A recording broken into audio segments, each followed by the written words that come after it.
Hola, buenas tardes, gracias por venir.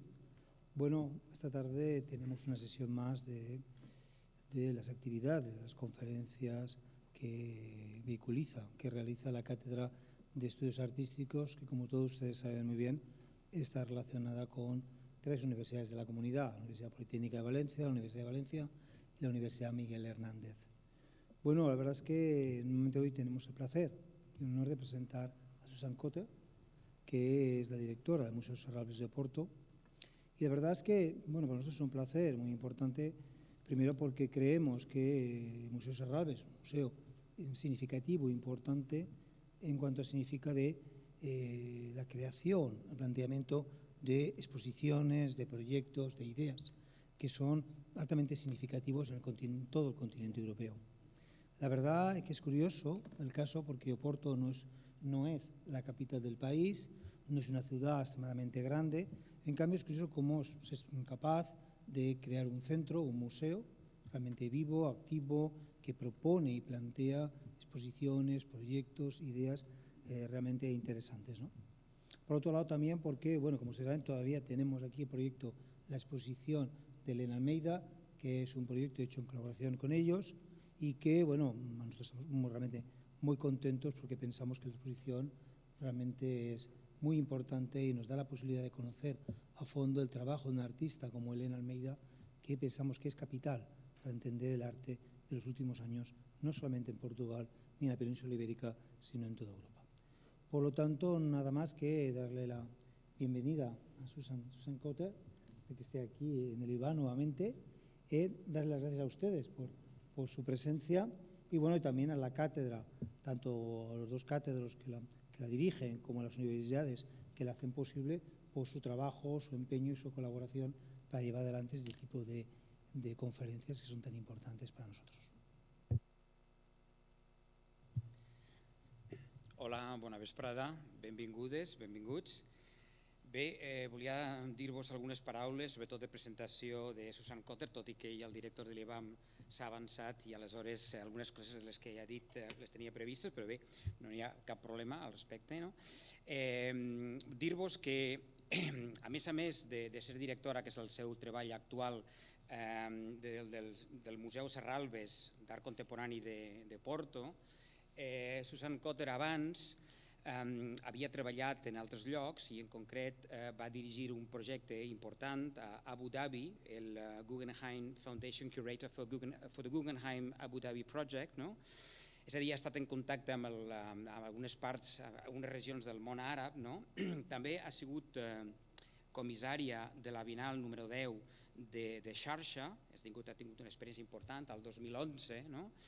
I abans de tot això havia tingut un recorregut significatiu com a comissària en diversos centres d'art contemporani del Regne Unit, concretament la Whitechapel Gallery, també la Serpentine Gallery i de forma molt destacada el Modern Art Oxford, no? On va treballar durant pràcticament 8 anys. No? Ella ha comissariat exposicions d'artistes tan significatius de la modernitat com és el cas de Paul Klee, per exemple, no? O de Lucio Fontana, i també exposicions d'artistes contemporanis. No? Ha treballat i ha escrit molts textos per a diverses revistes d'art contemporani, per exemple Art Forum o també la revista Bidun, la revista Frieze, la revista britànica Frieze, no? I també voldria dir que té una experiència també en el món cultural francès i va ser anomenada, va rebre un guardó, diguem, de l'ordre de Chevalier des Arts et des Lettres a França l'any 2005. I el que ens proposa per aquesta vesprada és una conferència que es diu Performing the Museum, que podríem traduir més o menys com fer del museu una activitat performativa, sempre és complicat traduir aquesta paraula al valencià o al castellà. Donar-li la benvinguda a Suzanne Cotter i us deixo amb ella. Muchas gracias. I'm sorry I don't speak Spanish, and my Portuguese is really quite poor, so you would be in a terrible state if I spoke Portuguese. But I would very much like to thank José Miguel Cortes and Juan Vicente Aliaga for this invitation to be here today. I've just spent the afternoon in the IVAM lab with students, fine art students, which is a really stimulating experience and some really great discussion. It's a real privilege to be here and an honor to be at IVAM. It's an institution that has such an important history. We are delighted at Serralves to have been able to collaborate with the museum, with the Elena Almeida exhibition, and we're certainly hoping that we might sort of continue that collaboration in other ways in the time to come. But I'm super delighted to be here, and thank you for listening to me. I have a presentation that is partly scripted and from which I will read, and partly freestyle in that towards the end I would like to just talk a little bit more conversationally. And certainly I hope that there might be some questions at the end of it. I think I'm going to be about 50 minutes, is that correct? So here we go. I have everything. I've been asked to speak about the place and role of performance in relation to my work as a curator, and with particular reference to the Serralves Museum of Contemporary Art, where I have been director since 2013.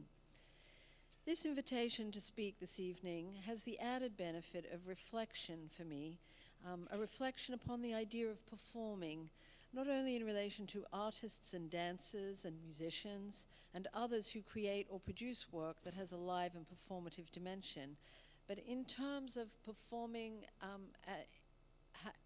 as we think of the museum. I do not consider myself a historian of performance art, nor a curator specialized in that area. I do, however, know that performance and contemporary dance have always been present in my thinking and in my mind's eye. I thought, therefore, it could be relevant to trace this idea through my own history as a curator in the UK, the US, the Middle East, and now in Portugal. It is interesting also to observe from where I stand how performance and performing have assumed a central role in progressive museum and gallery programs over the past 2 decades. I believe this intensification is due in part to the scholarly model of looking to earlier periods of contemporary practice with a view to re-evaluating their histories, and a recognition of the importance of key moments in that history, particularly in the 1960s and 70s, of performance as a radical means of redefining not only the way art is made and how it is circulated, but as a vital platform for artists wishing to adjust to the existing established hierarchies of representation. Here I am talking about social politics and the politics of gender, sexual orientation, and race. Certainly in the 60s and the 70s, performance, what we think about as performance in art, was very much connected to to strategies and tactics of art making that really looked to call attention to different aesthetic positions that were based or that had as their politics precisely these subjects and these topics. In the 21st century, so now some 40, 50 years later, and our age of globalization and the virtual, where we can speak to one another in different parts of the globe at any time, Google any piece of information we wish, and fight wars remotely with drones, and watch their aftermath on 24-hour streamed news feeds, the possibility for us to collectively experience art as something that moves in time with us has become all the more significant and resonant for museums. I begin with a slide of the Italian artist Piero Manzoni signing one of his living sculptures in the early 1960s as a point of reference.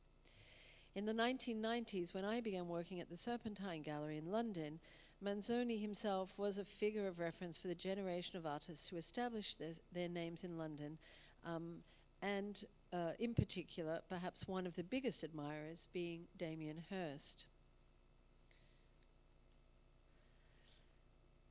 So I think this certainly one of the aspects of Manzoni's art. Manzoni died at the age of 33 in 1963, But between around 1957 and 1933, he created an impressive number of works that drew upon among other things, showmanship. This was the same period as the Yves Klein, jumping through the air, his naked ladies covering themselves in paint and imprinting their bodies onto canvases, various other things. It was a swinging time in the 60s in all ways in post-Marshall Plan Europe. But this idea of the artist as a personality, as a figure, and of art as something that is living, but is also spectacle, was something that appealed very much to the generation of artists who were emerging, certainly in the UK, and who became known under the moniker of the YBAs. I'm showing you here a work by Damien Hirst, which you may recognize. So the 90s, of course, was their era was the era of New Labour, and the Royal Academy Sensation exhibition, curated by Norman Rosenthal, which marked the apotheosis of the artists and their media-friendly moniker, even though this was a decade after the initial exhibition that first brought them all together in an abandoned warehouse buildings in London's Docklands. This was in 1988. Their work and the work of Hirst emerged against a backdrop of the free market economics of Thatcherite policies and 25 years of conservative government. Brit art, together with Brit pop, was to prove a cultural talisman for New Labour's creative Britain. I mention this context as I believe that a consideration of contemporary art cannot be separated from the time and the conditions of reception in which it is produced. Here I'm just showing you a still from a film work by the American artist Matthew Barney, who at this period of time, around the turn of the century, was definitely one of the hottest, most influential art stars, certainly in the US and in the UK. Around this time, and I would say at the end of the 20th century, a number of aesthetic positions or forms of art making revolved around spectacle and experience, as if suspended in a post-ideological moment, a kind of fin de siècle melancholy at the perceived loss of art as a form for social and political change. Performance was present, but it was highly staged, such as in Matthew Barney's Cremister series of films, which created epic cinematic narratives by way of elaborate tales involving biology, popular culture, and myth that operated on an unparalleled scale of Baroque imagining. This work, among the work of other artists, also heralded the expansion of performance and a narrative sensibility of reenactment and collective encounter in subsequent practices that we were to see and that would make themselves visible or become visible in the first decade of the 21st century.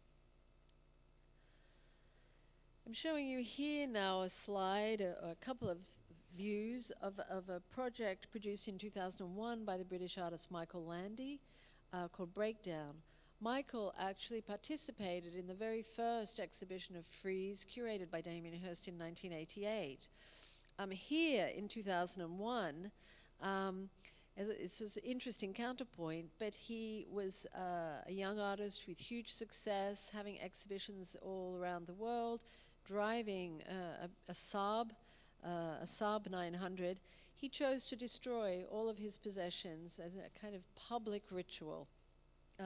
Here it was a project that was commissioned by the art commissioning body Art Angel, and it took place in an empty and abandoned department store on London's Oxford Street, so in the center of the shopping district of the city, and maybe the central shopping district of the country. And there, this artist who epitomized the success of art, Britpop, Brit art, was there destroying everything. And this was the artwork, a unique work, a one-off, never to be repeated. He also destroyed his Saab 900. Just by way of parallel and a sort of broader context to sort of help understand what was going on at this time, I think in museums with curators, but also among artists, was an awareness that this period of the 90s was a period post-1989 that had changed and had shifted. And the first decade of 2000, this was leading up to, it hadn't yet arrived, to September 11, 9/11, was a period of rethinking. It was kind of the end of the dot-com, in a way, the dot-com boom, and artists were being faced with a sort of massive privilege, and they were looking to speak to that. And the performative was a dimension of the way that they spoke to this. At the same time, artists such as Phil Collins, and here I'm showing you a still of one of his works in which he involved young people. This was actually shot in Ramallah, where he invited young Palestinians to line up, and they would dance. Each one of them would dance to their favorite song, but it was like a marathon dance. They would dance until they dropped. So it was like a playing out of the real-time trauma of the reality of living of being a Palestinian at that time, but presented in such a way as a form of spectacle, as a form of pathetic spectacle. Here it's just a still of them all lining up like criminals. But Phil Collins, and among others of his generation, began to emphasize subjective narrative as a construction of complicity and also empowerment. And with their works, they set in motion a richly expanded notion of the real that addressed present politics and geopolitics. Whereas Liam Gillick, another artist, British, who also was part of the same generation as Damien Hirst, continued to question the agency of the art and the art institution through his statements and participatory sculptural interventions. This is a view in the Whitechapel Art Gallery in London, actually a solo show that he had, and in that exhibition, as well as showing sculptures and text works and film, one of the pieces was in fact yoga classes that took place every week throughout the course of the exhibition, in the exhibition itself. While art and artistic practices were continuing to develop and evolve as part of a yet-to-be-acknowledged global sphere of influence and exchange, institutional and curatorial models seemed to shift immeasurably. Among the most significant events to mark the institutional landscape for our new century was the opening of Tate Modern in Giles Gilbert Scott's vast brick power station opposite St. Paul's Cathedral. Tate Modern became a symbol of London's coming of age as a contemporary art capital, and with its dismantling of art history as a sequence of movements and influences in favor of thematic displays, the new Tate positioned itself as the museum redefined for the 21st century. I know that I'm aware that some of you may have listened to Frances Morris when she was here recently, so I'm sure you had a lot of insight into that project, so I won't go into any great detail there. The focus at the time, however, given to art as a spectacularized, participatory and democratic event, not to mention the institutionalization of the large-scale artwork, was made present with the introduction of the Unilever commissions in the Turbine Hall, of which the Weather Project by Oliver Eliasson was one of its most outstanding successes. I'm also just showing you here a view of Richard Serra's sculptural installation created specifically for the Guggenheim in Bilbao, here in Spain, created between 1994 and 1997, in which a sculptural commission was made specifically for a building that didn't exist, and then the architecture itself was conceived in relation to that sculptural installation. So a large-scale artwork designed to be permanently present and colossal in its scale and spectacular to experience. In smaller institutions, such as Modern Art Oxford, where I was senior curator for a number of years and deputy director, we presented exhibitions with artists that, while unable to compete with Tate in terms of scale and resources, nevertheless reflected the artistic preoccupations of the time. Jim Lambie, dealing with the recuperation of culture as detritus, made bright again, is an installation view. And Mike Nelson, British artist Mike Nelson, reenacting an iconic art form from the 1970s, Robert Smithson's Partially Buried Woodshed. Here, however, Nelson replaced the earth with sand, the interior of the shed with oil barrels to respond to the invasion of Iraq in 2003. Artist Angela Bullock, who was part of the Frieze generation, also presented her first exhibition, her first solo exhibition at Modern Art Oxford during this first decade of the 2000s. And just thinking in terms of the performance, I mean, this is a work that was incredibly visionary in its nature. I know that a number of her works are actually in the collection, the Spanish collection of Helga de Alvear here in Spain as well. And we borrowed one of them, I think, which is there in the foreground. But here is a work that actually literally performs itself. It's light work, they're light sculptures, but which are animated by a set of algorithms or programs that are written in a way by cinematic narrative or musical composition.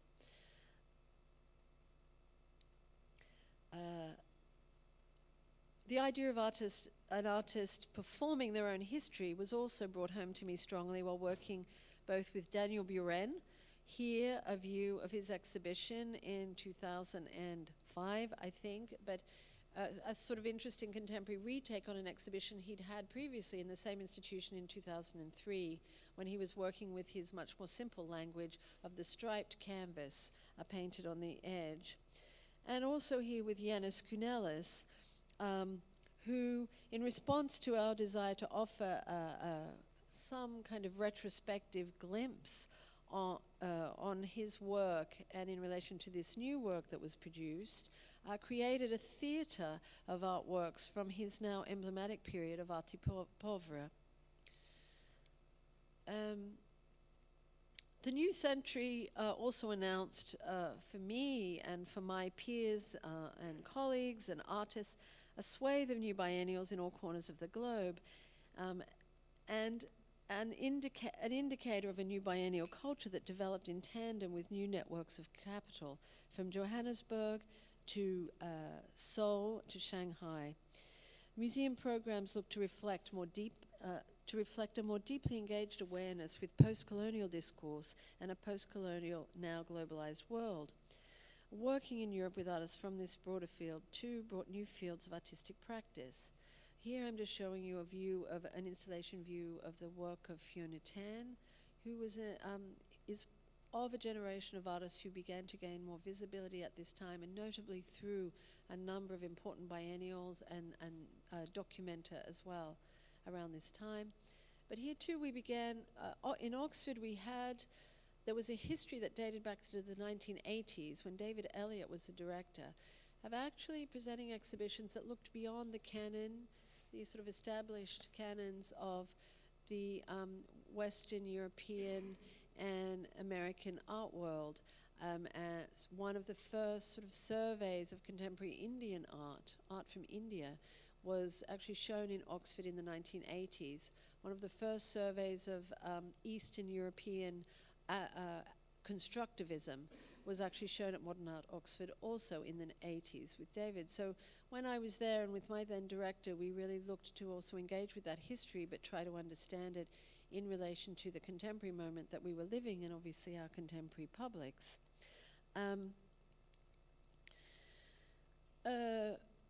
Out of Beirut, was an exhibition which I curated, which formed part of this sort of changing sensibility at the time. And here, the exhibition was called Out of Beirut. I'm showing you here a work called Wonder Beirut, which is actually a work by the artists Joanna Hadji Thomas and Khalil Jorej, who currently have an exhibition here in the museum.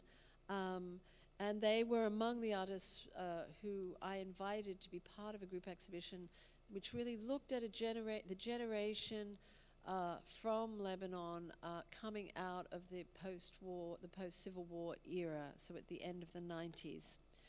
I'll just show you a few views of this. This exhibition and many others organized during the period raised important questions relating to the place of art coming out of situations of rupture and within situations of urgency, real, direct, immediate urgency. Urgency which the philosopher, Indian theorist and philosopher Arjun Appadurai has observed as states of predictability. He has observed states of predictability are states of exception. So places where anything that is predictable is an exception. And Lebanon was one of those places. Now there are many, many more that are like that.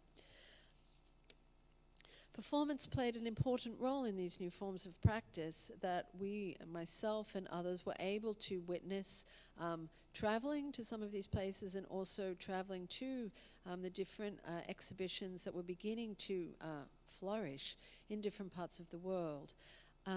Among these forms of practice, we were learning about different contexts and forms of narration, narration about history, about truth, about fiction, and the idea of how an artist might challenge the grand narratives through individual stories, individual histories.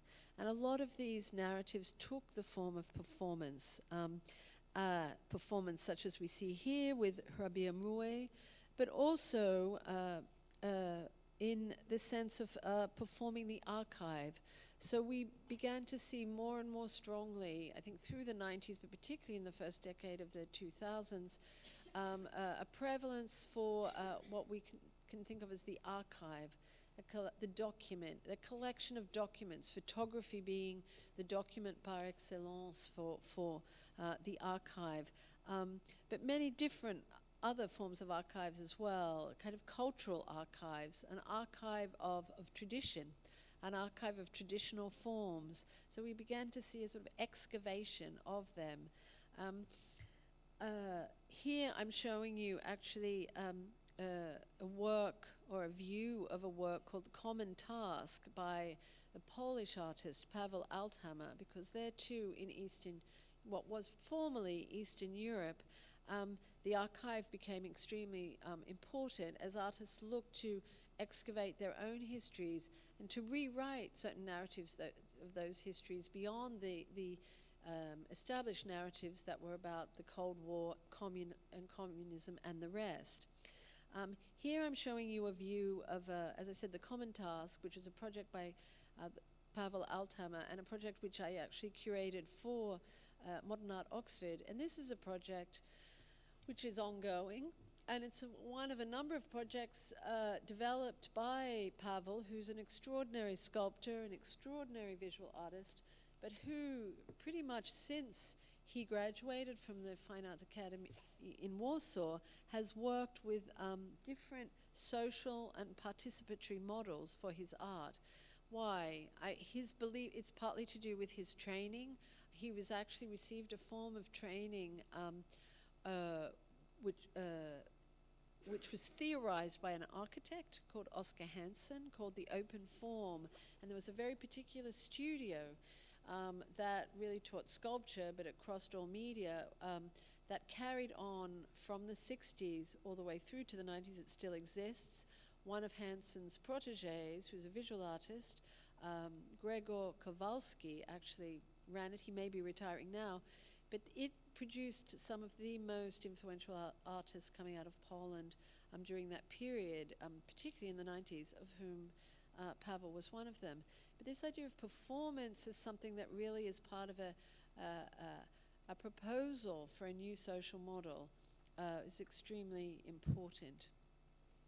This is a shot of Paweł is on the left, that's his wife and their baby in the front, and the other person is they're all dressed in gold suits, but is a neighbor from the housing district in Brodno where Paweł grew up. There's also other kinds of communities, and I talked about tradition earlier. I became also very interested in how contemporary artists today work with a language of tradition, be they an artist from Valencia or from Porto, from London, or in this case from Lahore in Pakistan. And this is a work by the Pakistani painter Imran Qureshi, who creates contemporary paintings based on the miniature tradition, the Mughal miniature tradition, but that are in fact contemporary portraits of contemporary realities that are social realities and political realities as well. And we just to show, this is a view of a project with Tricia Donnelly, which also had a strong performative dimension, just to point out that at the same time that in the programming at Oxford, we were looking at expanding our geographic purview, if you like, trying to think a little bit more globally about what was going on, and in which the performative was important. We were also working with artists who were, in the US, for example, as is the case of Tricia, whose work is highly performative in the way that she intervenes in the architecture of a space, and also in the way that she introduces certain actions and events into her exhibitions, which may or may not be noticed by the public. Work by Janet Cardiff and George Burroughs Miller, which is a theatre, in fact. It's like a musical theatre. Their work with sound is completely extraordinary. And here a work by Ito Barada with one of her large photographs, and then we built a pagoda, which includes a projection of a film of a gardener, a well-known gardener in Tanger, a man, an Italian, who has a huge garden which he has maintained, and it's full of not indigenous but native species.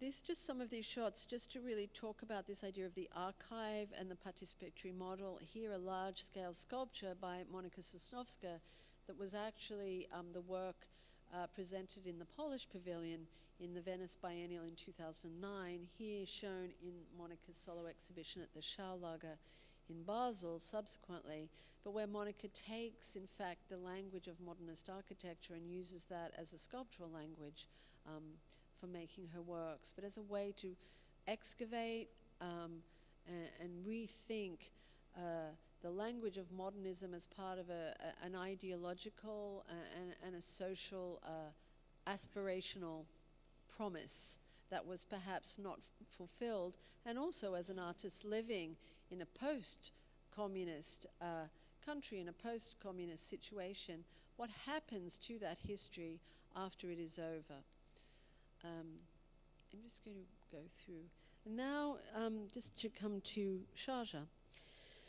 For the 10th, I was co-curator of the 10th Sharjah Biennial in the United Arab Emirates, which opened in 2011. 2011 was at that moment, at the end of 2010, in the beginning of 2011, different uprisings, pro-democracy uprisings and other sorts of uprisings and revolutions took place in many countries across the Arab-speaking world, from North Africa through to Bahrain, through to the Arabian and Persian Gulf. And indeed, following on from a spark of revolutionary or certainly pro-democracy activity in Iran in 2009 at the time of the elections. But at the time I began working on the biennial, I wasn't thinking about that because I began working on it about 14 months prior. But here in this context, and I'm showing you a view of the kind of main place in front of the Sharjah Art Museum, which is begins what's known as the heritage area of central Sharjah, the heritage area being the kind of most historic part of the built part of the emirate, and that being dating to the 1970s. Bearing in mind that the UAE was only created as a federation of different principalities, if you like, kingdoms, in 1970, and previously had been part of sort of a British, kind of a relationship with the British. But it was at that time that building began. And so the historic buildings are because it's also on the edge of the desert, are largely made out of coral stone, because there's no natural kind of hard materials to build things. But there's a central area which has now become a cultural area there. And this is where the biennial played out. But here I had a number of preoccupations, but it was also an opportunity for me to really think about the expanded global context and the idea of aesthetic cosmopolitanism, a cosmopolitanism that wasn't imposed by a dominant cultural center, particularly the West, but generated from a dispersed yet interconnected cultural field. So among my preoccupations at the time were how to construct the conditions of presentation and reception that would go beyond a simple set of formal affinities, like from abstraction to abstraction. How could we actually acknowledge cultural and geographic specificity and and how that these works produced in these different specific conditions might actually relate to people from outside of those contexts. So it was a very stimulating and interesting time. And ultimately, of course, how do we remain truthful to the work of art? And performance was central to the many works that we chose to present and to the artists with whom we were able to work. I'm just going to show you a few views here. That's a shame. I'm missing a sort of very dramatic view. It's on the other slide. Here I'm just showing you a close-up of what was in fact a large painting made in the courtyard of a historic building, so really of a monumental scale. The courtyard is the size of this auditorium, covered in painting by the artist Imran Qureshi, whose miniature portrait I showed you earlier. And this work, in fact, we see the close-up here is of flowers, but in fact in the big picture, if you see it from afar or up on one of the floors of the building looking down, it was like blood. It was like the site of a massacre. And of course, Imran lives in Lahore, which is a place where the art school is barricaded off against potential attackers, terrorist attackers who want to attack any art that's being produced that doesn't subscribe to a certain set of norms. But this was an extraordinary work that was actually produced in situ, so in fact it was made in real time in the place here. And this is a work of his wife, Aisha Khalid.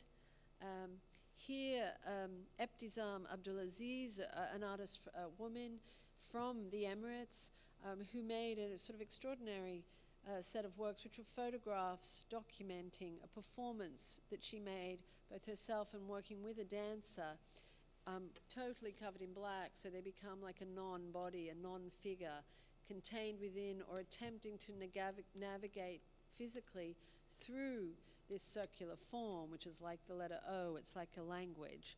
So articulating a language, and indeed taking taking certain body positions as if language. And of course, this is for an artist who lives in a country where women's rights are less than one might imagine here, for example, in Spain or other places, and where women have to be draped all the time, where they cannot speak out freely, they cannot occupy public positions, etc.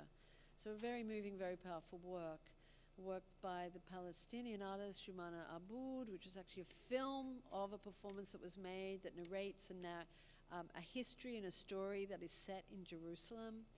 And then other works which are more performative in base, but in nature, but coming from the United States, but from a German artist. Here, Josephine Mexepa, installed in one of the old buildings here. We also looked back to the archive, in a way, of the Emirates, particularly through the knowledge of my co-curator, who's a film historian, Rasha Salti, and he's showing early film works such as this, Dubai, Persians of the Persian Gulf. And here, another rather wonderful work, which is also totally dependent on performance, which is by, once again, Joanna Haji Thomas and Khalil Jorej, called the Lebanese Rocket Society. I don't know if you have any of that project in the show here. You do. And what they did for Sharjah was just beginning. This was like the first chapter of that project, because it has numerous chapters. And the main part was building a replica of the rocket that was sent up, attempted to go up into space, was actually launched in 1967 in Lebanon by this rocket society, a society of Armenian, largely, scientists. The place is there still in Beirut, and they have the archives. And they decided they wanted to make a replica of the rocket as part of their research into this archive. So here again, they were looking at the archive, they were looking to excavate an unknown history, and to, in a way, one of the dimensions of this project was to reflect upon a time when the Lebanese really had aspirations.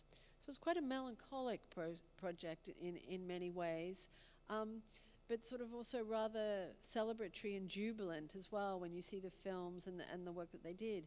Here, this dimension, making the replica, was rather extraordinary because they had to go through a number of successive steps with government officials in Lebanon to get permission to actually make the replica. And then they chose to transport it by truck across the Middle East. So you can imagine what that meant in 2011. In the end, I don't think they did it fully. I can't now remember precisely the transport part, but that was also part of their project, I think, to say, well, look, here we are in a position where we're kind of playing out a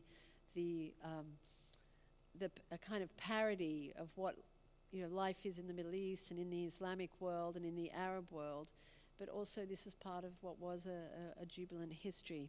And here, this is just a view. You can see his Khalil is to your left there of the fuselage of the rocket, and then the various workers and helpers in the public square outside the museum setting it up. And there we have it there. I'll show you again. And just some other, we built things like this Kaban, Rosan Nashashibi, and here just a piece which was also very beautiful, which is a performance. It was a work which was a walk, so a bit like Richard Long going on his walks through the countryside and mapping them or marking them in some way through drawings. This was by an artist from the Emirates called Abdallah Al-Sadi, and who had done a number of projects previously. One I'd seen when I first went to Sharjah in 2007, I think, where he had ridden a bicycle across the Emirates and he'd made this huge panoramic drawing tracing his trip. And here what he did was the artist decided to trace a path, as if in a fairy tale, walking with a donkey and a dog, and meeting different people and traveling by foot and then by boat through an arid part of Sharjah on the border with Oman, and then arriving back in Sharjah.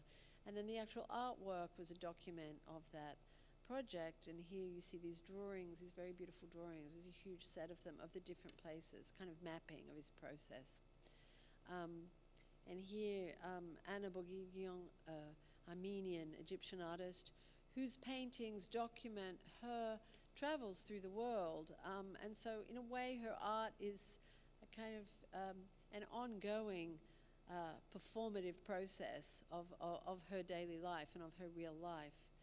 And here, just a few views of works by the Iranian painter Rokni Haridzadeh, who created a whole series of works which is actually based on a very famous play in Iran from the 1960s, which is a kind of a play of a parody. It's a little bit like Animal Farm, where all of the characters are actually have heads of animals. And here he was using images drawn from current events in Iran and related to violent repression of public demonstrations, and then drawing on the language of that theatrical work. I'm just going to move through more performance again here with the Beirut dance company and music from Africa. So here we come to I'm showing you this, which is just a maquette of the Guggenheim Abu Dhabi, which I was involved in. Just really say something about the idea of the institution and new historical narratives, in which a performance plays a very important role. Here, of course, you have Bilbao, the success of which has really inspired the project for Guggenheim Abu Dhabi, and now I think many, many other museum projects around the world. The Centre Pompidou in Metz, the Picasso museums. I mean, there are many, many. It's now kind of become an institutionalized model.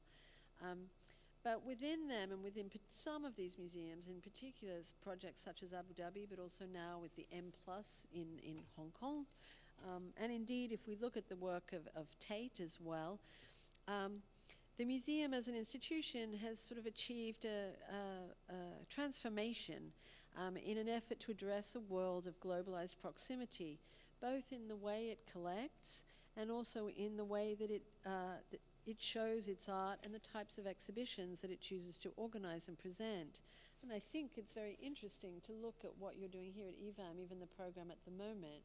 I mean, you have the collection of Julio Gonzalez, you have the collection of IVAM, you have Helena Almeida, Portuguese artist who is sort of relatively unrecognized, only beginning to become truly recognized as part of a more globalized view of art history of that period of the 60s and 70s. And you have the work of Joanna and Khalil. So a much more diversified, cosmopolitan, I would say, view on the world and of art within that world.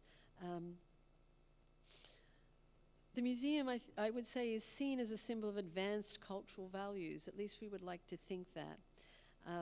And for artists and for scholars, these new museum projects and the sort of shift in museums are also opportunities to narrate different art histories that have not been acknowledged, often due to histories of cultural rupture brought about by colonization, dictatorship, war, and revolution. I'm going to now go up. Meanwhile, in 2012, Karol and Krzysztof Pakowiew was the artistic director of Documenta 13, which was presented in Kassel at that time and in that year. And here she presented us with an operatic overview of contemporary art of our day. I say operatic because it was an exhibition that really drew upon theater. It drew upon sound, it drew upon strategies of staging, and it relied upon a temporal experience. I mean, Documenta, of course, is an exhibition that's presented over numerous sites, and you have to move between the two. But this was an exhibition that felt, it's a vast exhibition, that really felt tremendously choreographed, both in the choice of works, many of which had a very strong dimension of performance and the performed, durational, time-based, and of this sense of duration and of experience in real time. And here I'm just showing you a still of a work. It's a dog with a pink leg, a very strange, a kind of scary-looking dog. It was actually part of an installation, a very, very important work commissioned by the artist Pierre Huyghe, French artist, who's probably one of the most sort of well-known and considered one of the most important artists, contemporary artists of now, where he really addressed our reality as the post-Anthropocene moment. The Anthropocene being a moment that has been recognized by, I think, geologists, environmentalists, and also sociologists and historians as the moment of man, but as a moment that is perhaps drawing to a close, due particularly to an impending environmental and ecological disaster. It's also a time in which other philosophers have thought about in relation to something known as speculative realism, which is to acknowledge the fact that our view of the world is not the only view and our intelligence is not the only intelligence, that plants and inorganic and organic, other organic and inorganic life forms have a particular form of intelligence or logic that actually functions in parallel with our own. And this particular work by Pierre emblematized that, and it also was a way of thinking that actually ran through the entire documenta of that time. Also, I just show here an image which is sort of comes forth a little bit more to 2013 of a work by Philippe Parrainot, about whom I'm going to talk a little bit more, but who's a contemporary of Pierre's, and whose work also, I think, addresses the complexity of our moment, and is also highly performative in its expectations and in the demands that it makes upon the viewer and the visitor. I'm just showing you here a couple of views as well of an amazing exhibition that Philippe actually curated in Arles in the south of France. Philippe is one of a group of artists who are like an advisory board for the Luma Foundation, which is a private foundation, and they are creating a whole new cultural center in Arles, and one of the main buildings is being designed by Frank Gehry. And here, this was an exhibition that Philippe curated, the Solaris Chronicles, in which he brought all of the maquettes of buildings by Frank Gehry from the studio. Gehry lent them. And I don't know if you can make out some of them, but they were all presented on tables. At a certain moment,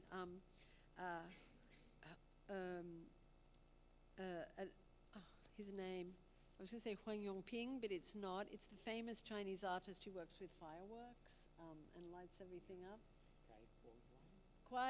Kai Kuo Chang. He came and he basically had set up a whole firework arrangement around these, and so the exhibition was launched in a way. There was a moment, a beginning, a marking of the exhibition is now open. When all of these models were there, the lights were out, and these fireworks sort of unraveled as a performance. And then, let me see, and then Philippe, you can see maybe a little bit some other areas of light. Philippe had installed these light sculptures called marquees. These marquees are sort of the lights outside of a cinema or of a theater, and he's created a whole series of sculptures called marquees, which are actually programmable, and they were all set up to be programmed as a composition. So the lights played as a composition at the same time that people were moving the maquettes on the tables around on wheels. So the whole exhibition was alive. So the exhibition performed itself. Here's an example of one of the marquees. Very extraordinary. So now we come to Serralves. And here I'm just showing you an historic. I don't know how many of you have visited us. I hope you will all have a chance sooner or later to come to Porto and visit the museum. But this is just an historic photograph of the villa and a detail of the formal gardens, which formed the sort of anchor to an 18-hectare estate, which was acquired by the Portuguese government in 1987, and which was given over to the newly formed Serralves Foundation with a view to creating a museum of national importance and reference for contemporary art. This is the present day view in color, where we see the villa, which was the site of exhibitions for a 10-year period while the museum project was being developed and the building was being built. And this is a detail of the building that was designed by Alvaro Siza, which opened in 1999. So for those of us wishing to engage as curators and cultural producers with this broader field of contemporary art, we are confronted with ongoing questions regarding the aesthetics of address, how to, and participation, their forms and their duration. But we're also engaged with what I call the aesthetics of polyphony, that many things, many sensorial sensations can be occurring at the same time within the museum. So polyphony, the pluridisciplinary, and the polyvalent, that there can be different types of connections. We also have to think about the impact of digital technology on forms of the visual, of the compressed space-time of our age, and the real time of art and theatre and of encounter, because ultimately the museum is also about encounters. How all of the new modes or the persistence of old modes can actually function within these new concepts of space-time and how they shape the functioning of the museum are among my preoccupations. So I'm going to talk really, because I think I'm now just at time, but if you're okay, maybe 10 more minutes, just freestyle, unscripted about Serralves, because it's easier, and I'm going to speak to the image. But I do want to say that I have been attempting to address the questions I just elaborated upon, and think about how we can really exploit all of the opportunities that the museum offers, not only as a place and a space, as a site of architecture, as a site of cultural heritage, but as a place to be. All of these dimensions are relevant in thinking about the museum, and the museum is a place in which events and actions are performed, but where the museum itself is also performed. This is driven only partly by myself and the curators and programmers who work with me, but it also is it's also enacted or driven fundamentally by the public. So here, just to give you some views of sort of an iconic view, and you get a sense of the broader realm of the gardens. So we have formal gardens and more open gardens. We have important works of sculpture, such as the Claes Oldenburg piece. Richard Serra again, in a much more discreet way relative to Guggenheim Bilbao. Not that I would not say no to having the other, but it's a very beautiful work that was commissioned precisely for that space, which in itself is also performative. I mean, the work is called Walking is Time, and all of the sculpture of Serra is indeed related to this idea of movement, of the body, and of a kind of performing of time through space. Dan Graham as well, for whom performance has always been central to his work and is played out by the viewer or the perceiving body through his pavilions. Here's the pavilion we have outside, and Maria Norman, and here with her picnic table for the birds, which is in the gardens. Just quickly, because we also have works by Portuguese artists, Francisco Tropa, the Brazilian artist, Fernando Gomes. And then just to come into the museum and to show here Damian Ortega, his Vespa. As when I arrived, I began to think about ways in which to activate the museum and perform the museum through the collection. So he began to bring out works that we have from the collection or on deposit with us, and that we can use as the collection to give a dynamic to the museum. So it's not just an architecture, it's not just an enclosure, it's not just a shelter, it's also something that vibrates and that shifts and that is also changing regularly. Here just some different views to show you Alberto Carneiro, an important Portuguese artist who died only a week ago. Revisiting also the history, so doing my own archival excavation, so here in the house, and looking at works, restaging some of the works that originally were shown in the house and bringing them back out. Tastadine here, showing the work of an artist who actually has used the house in the history of the institution as the site for the production of a work, here with her multi-channel work called Boots, which is actually performed, and filmed, scripted and performed in the house.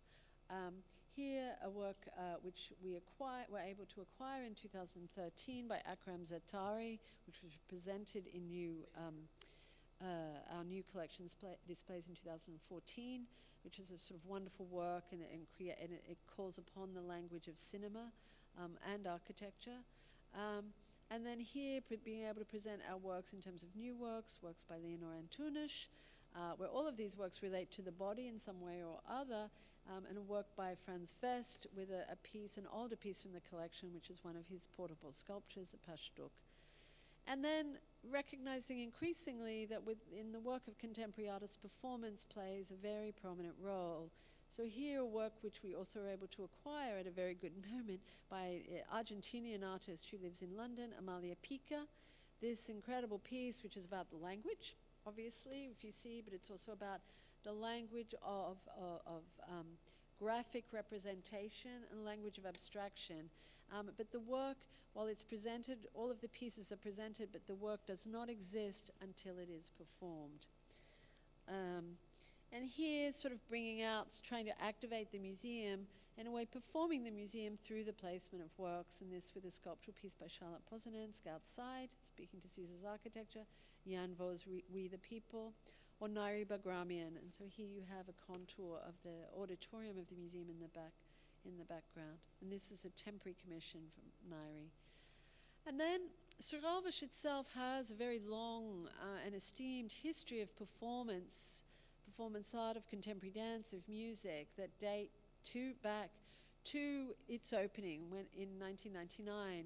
And I just wanted to remind myself and allude to that here briefly by showing a few images of some of those.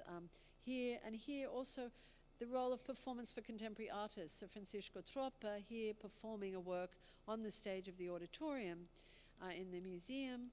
Here, Bill T. Jones, so something much more sort of established, coming from the world of contemporary dance.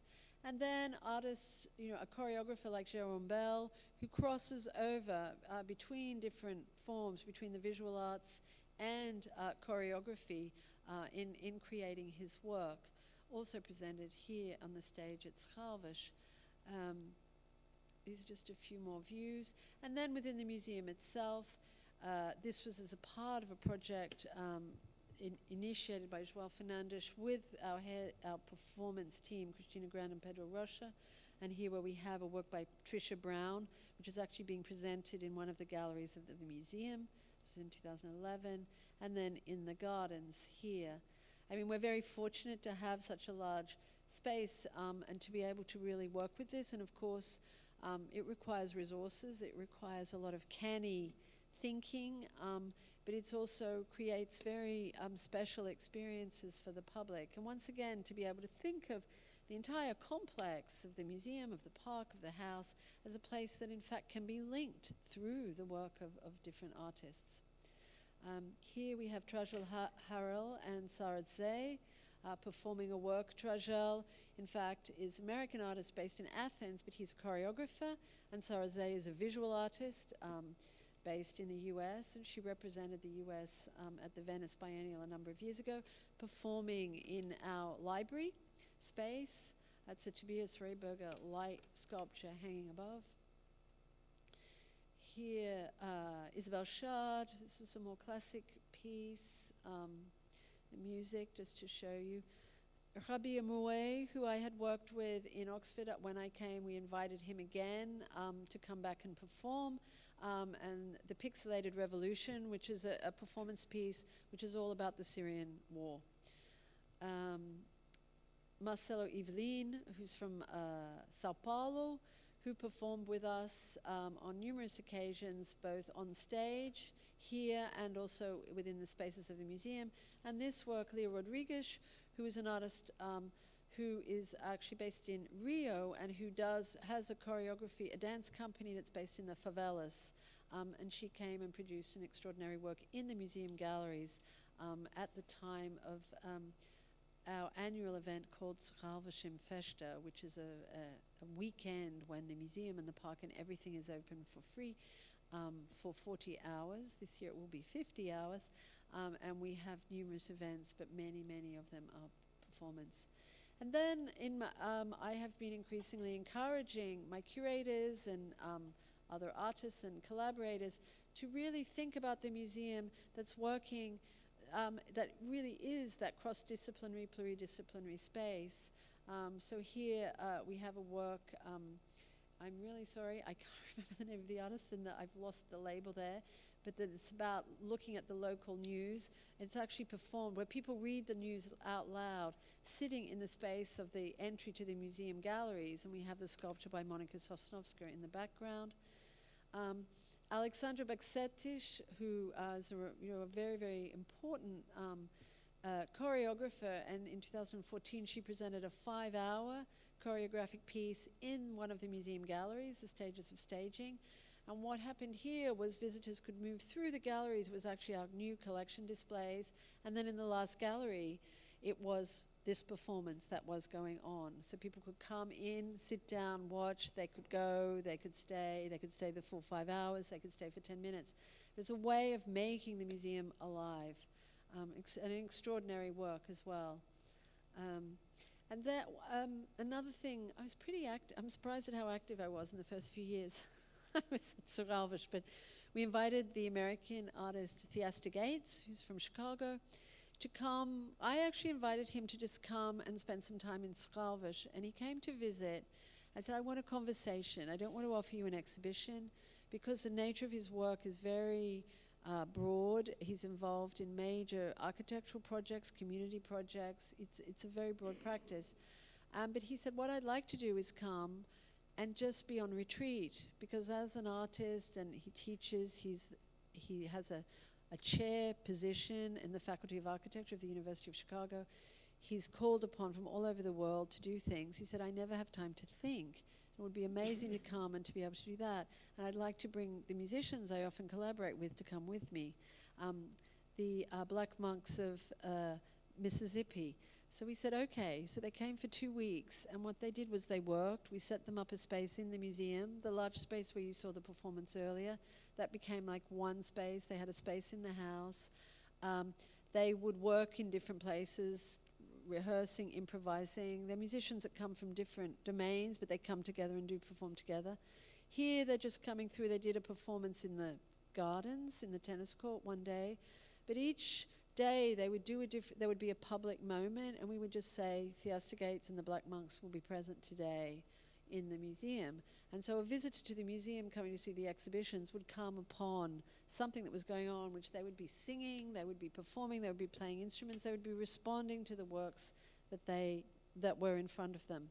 And the visitors could participate. And it ended in a major sort of performance in the auditorium with them all performing. And the film you see in the background is actually film of the piece, the performance in the garden earlier. That's Theaster, seeing his back, playing like the preacher. And just to sort of go on a little bit more, working with choreographers as well. So bringing the choreographers and dancers from the stage into the daily life of the place, and here working in the house. Here we have Trajal Harrell once again, where they presented a new performance. Here, Judson Church is ringing in Harlem, not in the theatre, but in the galleries of the museum. And something that I introduced actually, and we began in 2015, which is a weekend. It's currently a weekend. I'd like it to be longer, but it's a weekend is good in September, which is the museum as performance. And the idea was to be able to create a platform for younger artists who are working in that realm. And because there are so many, and it is so difficult, I think, to make this work visible. If an artist makes a sculpture, or they make a painting, or they make a photograph, or even if they make a film, they can exhibit it in some way. But because performance is live, it's real time, it involves a certain production, and then it's gone, it's ephemeral, it's much more difficult.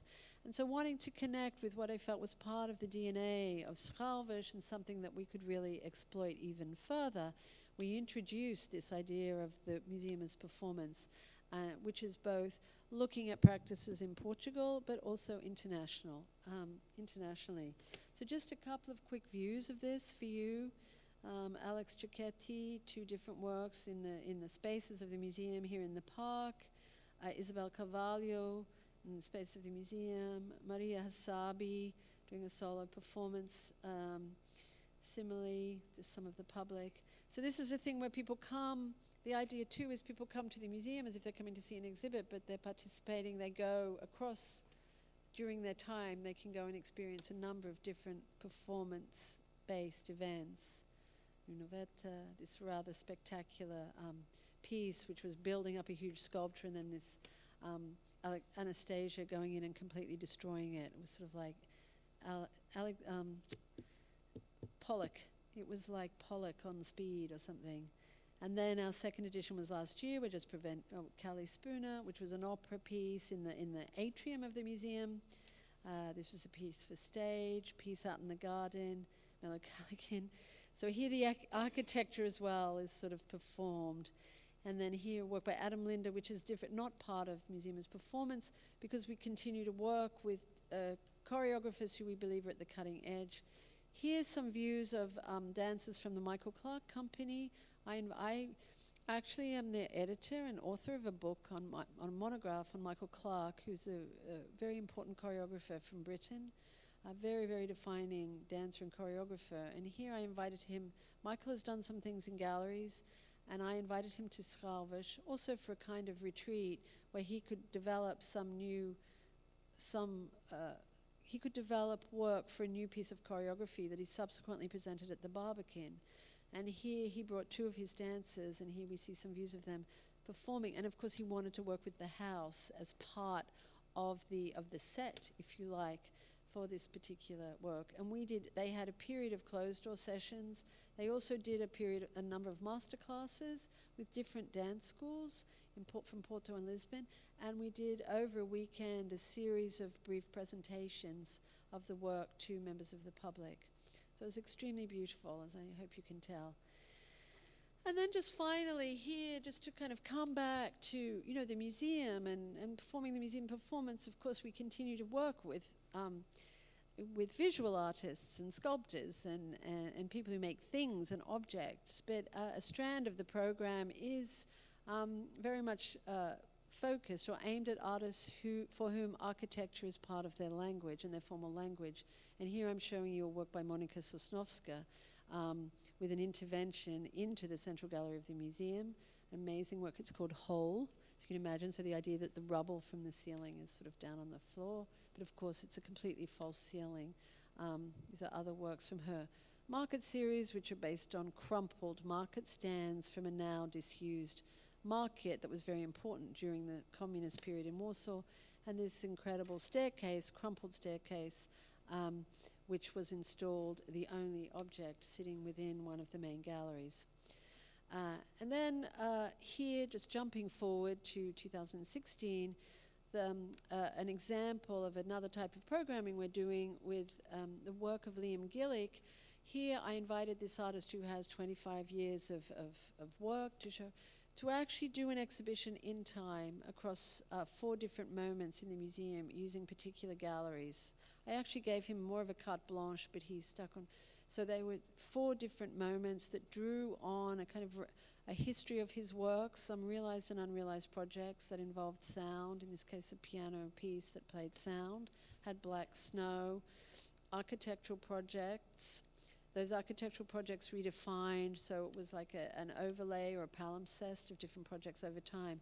So every 3 months there would be a shift, and so public was almost like an animation in time, but everything was transforming itself. The work, this is a performative piece in a way about a game, the game of war, inspired by Situationist International Guy Debord. And this was the last piece. So this is the piece where you installing into the architecture these colored perspex frames, the skylight. So this is where the whole was earlier. So you see how the architecture itself actually offers itself.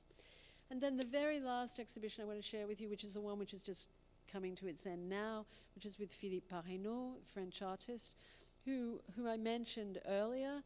And Philippe is an artist who is of the same generation as Liam, actually, an artist who really came of age in the 90s, and for whom the exhibition itself is a work of art. And the idea of the exhibition as something that is a work in time has always been a part of his practice. And so, invited to do an exhibition in Serralves, what he looked to do was to create of that exhibition a new work, but using as its components previous works. And the choice of previous works was focused on works he had made in series. So he wanted to present the works produced in series as a form of repetition that would march through with changes and differences through the progression of galleries in the museum. The entire thing being composed as a musical composition. And indeed, the sort of function or the motor of this exhibition, which has a light component and a sound component, is a fugue. The fugue of Shostakovich, his fugue number 24. And the fugue, I'm not a music expert, but I have learned something about it, and many of you here will know very well, but the basis of the fugue is based on the idea of a repetition with variation. It also, for Philippe, has a philosophical association to do with the writings of Gilles Deleuze.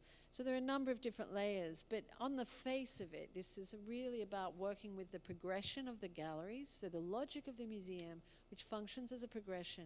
Each of the spaces in the museum is different. It's very elegantly done, and there's a sense of passage, of physical movement, a kind of choreographed, a choreography, I feel, to the architecture that's inherent to it. And he responded to that, but also bringing his particular conceptual and formal language to bear.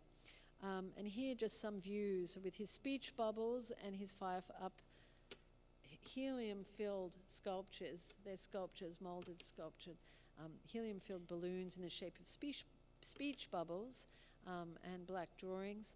Looking through into another space here. You move to a different space, the speech bubbles, but this is a different set which were in gold with the drawings, and the drawings presented all the way through, some close to 250 drawings. Different moment within the spaces here. The Christmas trees it's a sculpture that relates to time and cultural marking. The title of the exhibition is A Time-Colored Space, in fact.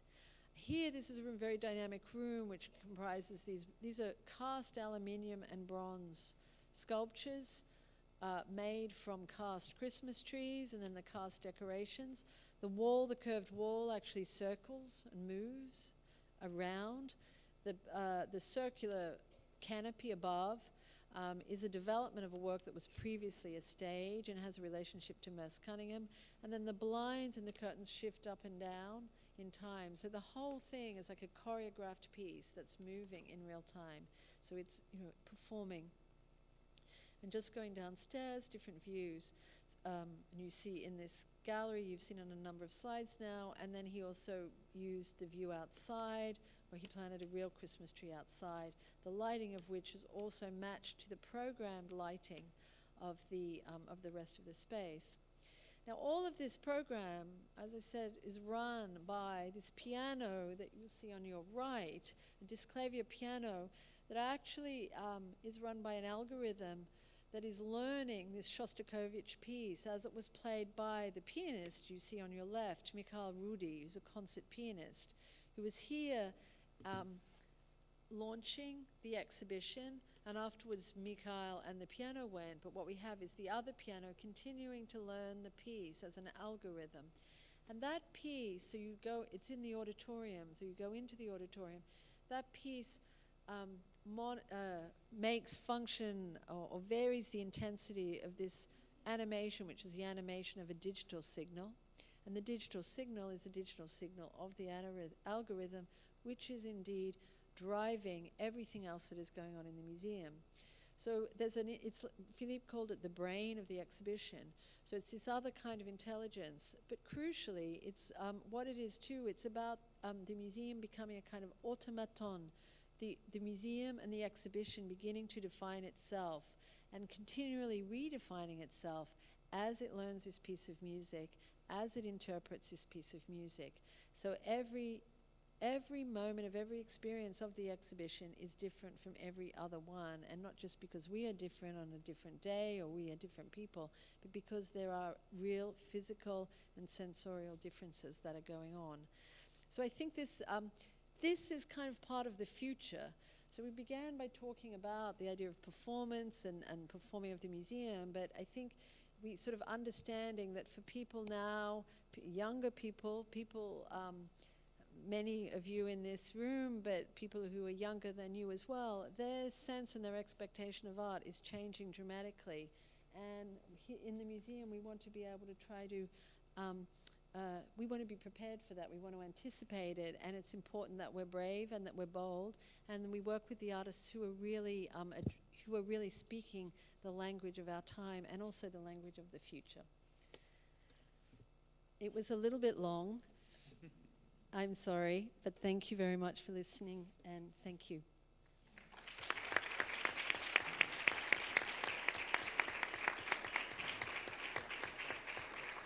You're going to need a headset.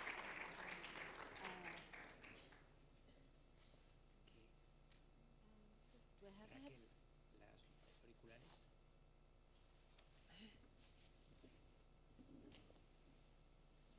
I I understand a little bit of Spanish because of the Portuguese, but I may miss some nuance, so I think I'm getting a headset.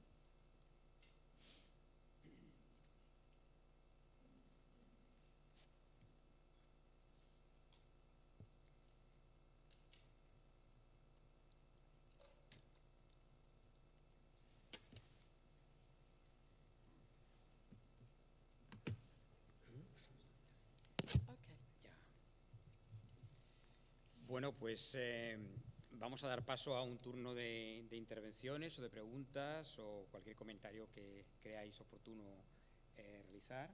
Is it working? Yep, I'm just turning it up. Yep. Good. Bien, yo creo que de esta charla, de esta conferencia, se pueden deducir muchas cuestiones, ¿no? Pero probablemente una de ellas es las distintas dimensiones, las distintas facetas que se ocultan bajo el término performativo, digamos, ¿no? Porque nos ha hablado, por un lado, de la importancia de utilizar el cuerpo y mediante el cuerpo crear una acción. Eso sería una dimensión de lo performativo, pero también nos ha hablado de, no sé cómo decirlo en castellano, performear el archivo o hacer performativo el archivo. Nos ha hablado también de ello. Ha puesto un ejemplo de una obra del artista libanés Akram Zaatari, ¿no? En relación a esto, ¿no? Se trata de activar un documento visual, una fotografía, y darle un sentido, ¿no? También nos ha hablado, ha puesto otro ejemplo de un artista que hacía una caminata, ¿no? Entre Sharjah y Omán, acompañado de un burro y un perro, creo que ha comentado, ¿no? Y después esto se convertía, en cierto modo, también en unas pinturas, ¿no? Que recogían este trayecto, ¿no? Y luego, finalmente, pues hemos visto ejemplos de performance, de actuaciones, de danza, ¿no? Por lo tanto, hay muchas dimensiones en lo performativo, ¿no? Entonces, mi pregunta sería, ¿habría algún riesgo de que el término performativo, por su multiplicidad, se usara tanto que se convirtiera en algo confuso, o al contrario, digamos, esta polisemia, digamos, de formas de lo performativo, lo que hace es enriquecer, digamos, la dimensión a la que se estaba refiriendo Suzanne en su intervención? I think it's a question of interpretation. I mean, on the one hand, I think, yes, I don't know, if there's a risk, it's not a super serious risk. You know, it's not like, will we wake up in the morning? But it's definitely the way people talk about performance is maybe sometimes it's not very precise, but I would associate it with the way we talk about contemporary art. I mean, some people still call what is being made now as modern art, and then contemporary art has also become like a category. I know some artists, Liam Gillick actually, has said, you know, we really should ban the term contemporary art because it's so complicated for artists. What about current art or art that is made now? So contemporary art is also something that's been appropriated in different ways by the market, etc. But it's misunderstood. If you speak with many people in the general public who are perhaps less interested in art, they say, oh, that contemporary art, I mean, I don't do it. I like art, but I don't do contemporary art. Or contemporary art, what is that? So performance, it's tricky, and I think that's more to do with those of us who are in the field. You know, we need to be precise, because I think, you know, of course we can use it in lots of different ways, but performance, like as a program or as a type of art, I think it's become so much more fluid now that we have to kind of be mindful and maybe redefine what we mean when we use the word. Bueno, pues adelante. Cualquier pregunta será bienvenida. Sí.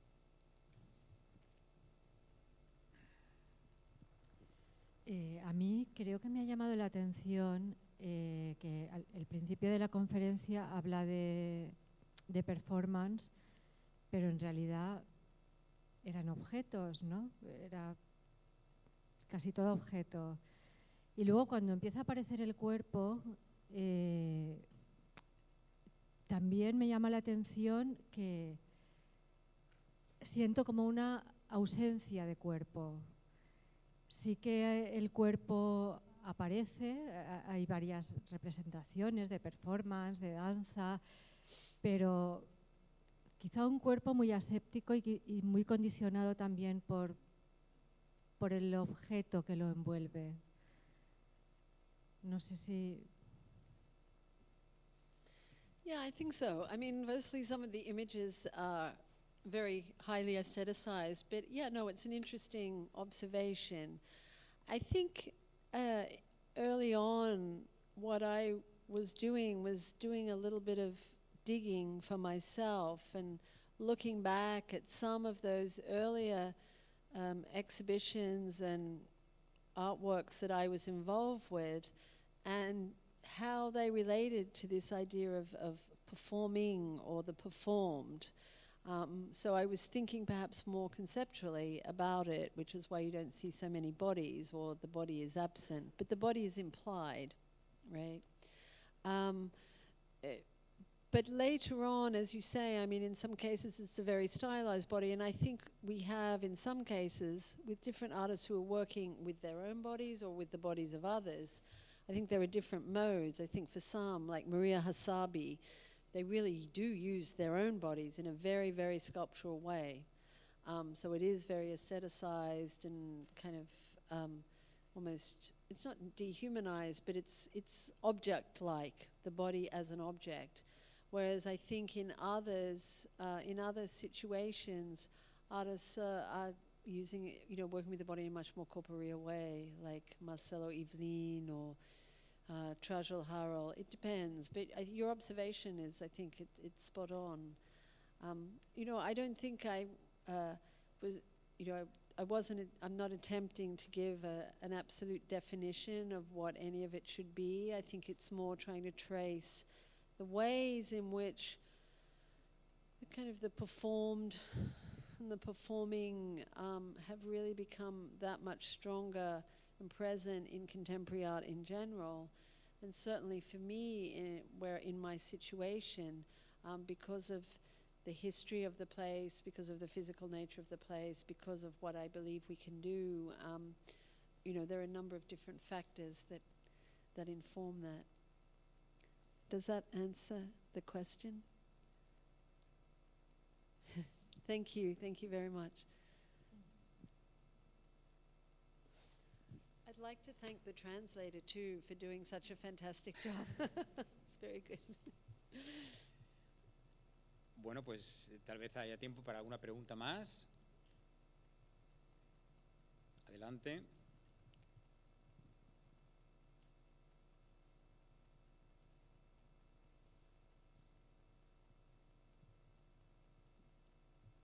Bueno, yo tengo alguna pregunta más. You're not obliged.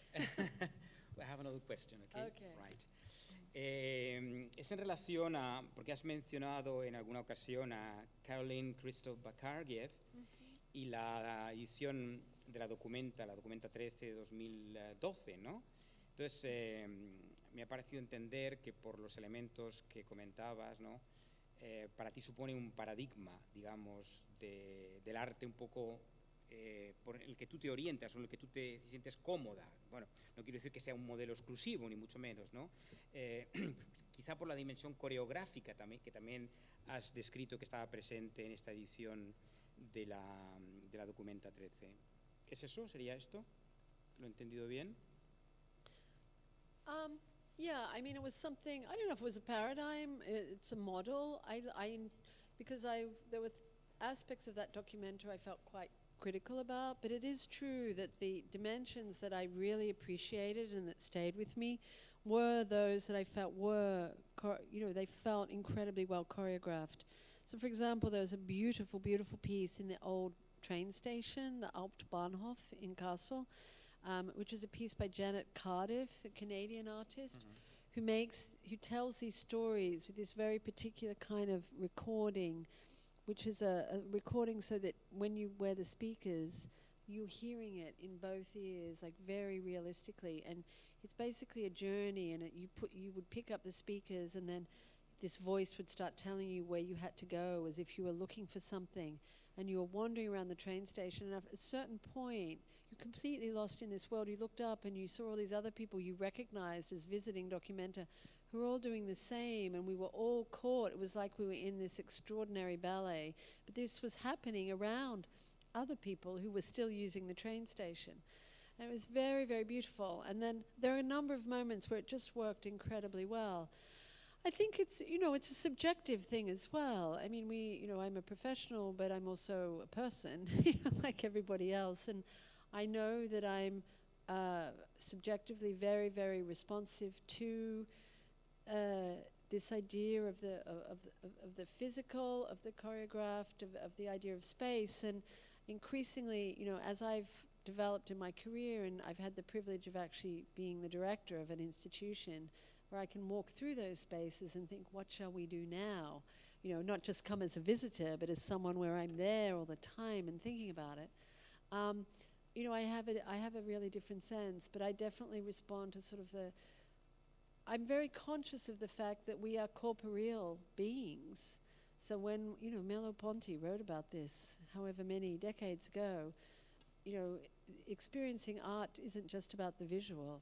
It's about the physical as well, and that what informs the physical is sort of time and space and movement, light, sound, it's many things. Bueno, pues si nadie se anima, no queremos agotar a la traductora, darle las gracias a Suzanne por su presencia y por su conferencia aquí en Valencia, y a todos vosotros y vosotras por haber venido. Muchas gracias. Thank you. Thank you.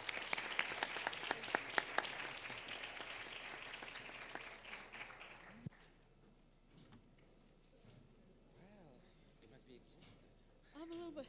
But it's done. I mean, considering that you haven't taken any coffee. I had a tea. I can't drink coffee. I have a bit of an upset tummy, so I can't take any coffee at the moment. But it's better. I stay calmer. Okay, good. Because if I stick to tea, it doesn't make any effect on me. I can drink green tea like every minute of every day. It's like blood. It's like. Anyway.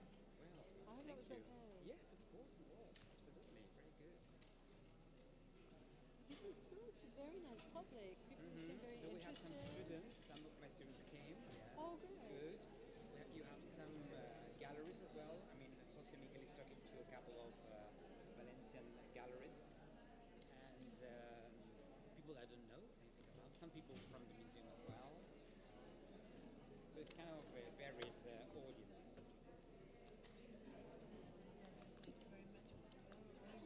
Oh, thank you. Thank you. I was thinking another subject, but for me, I was interested in it because it's another idea.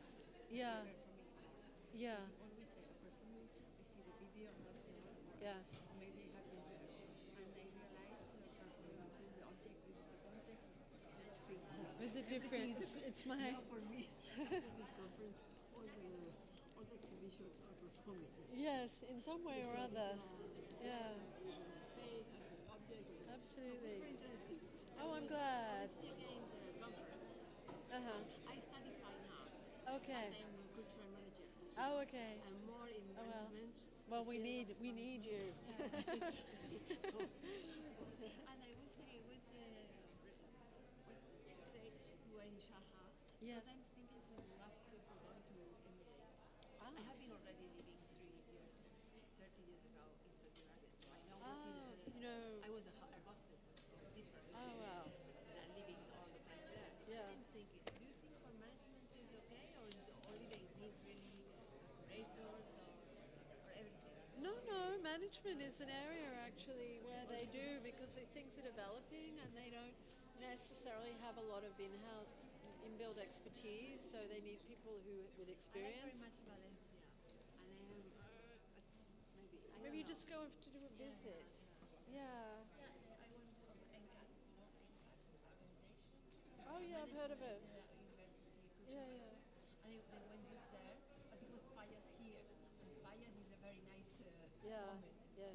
Okay, Suzanne, Lovely to meet so you. we were three in LinkedIn, at least we were, sorry, you are in LinkedIn. LinkedIn. I will send you my card. Okay. Okay. Thank you. Thank you for being here. Thanks for your comments. Yeah, thanks a lot. You remember me? You were at my studio in Lisbon with Bruno Marchand. Oh, yes. Yes. Yes. Remind me of your name. Gonçalo. Oh, Gonçalo. Oh, si, yeah, of course, with all the amazing things. I'm here today in Conferencia because I'm having a show with Isabel and Pablo. Ah, okay. Ah. Just brought me here and Oh. I didn't ask a question. Oh, it's nice to see you. Yeah, I remember that visit. It was great, actually. It was super nice. I think you saw a show with me and Suzanne. Yes. Yes, I did. Yeah, in the space. Exactly. Yeah, it was super nice, actually. Oh, it's good to see you. Are you still in Lisbon, or? I just need to check. Oh, yeah, they gave me back my thing. Sorry. Hello. Suzanne. Oh, hi. Nice to meet you. Unfortunately, I have to leave at 5 a.m. tomorrow. I have to go back for a board meeting. Yeah, I'm really sorry I couldn't see it. It's a shame. Did it just open or?